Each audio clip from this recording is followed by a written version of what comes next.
Okay, so if we run the simulation, we'll notice a few things. The first thing is that we've decided in this instance for horizontal pickup orientation for the stick. Of course, you can change this to a vertical one.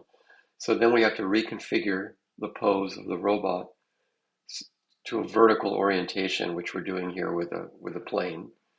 After that, we're moving into position and then moving horizontally to place the stick in its final position.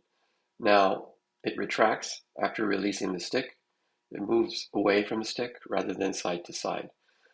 You could determine that you don't want to position the stick in this manner. You could have come straight down. Since it's the base stick, there's nothing else that it will collide with. So a better strategy might be, rather than moving horizontally, to move vertically over the position where you want to release the stick. So that's easily adjusted, but it's basically the same general strategy. Let's have a look at how this is implemented in the script next.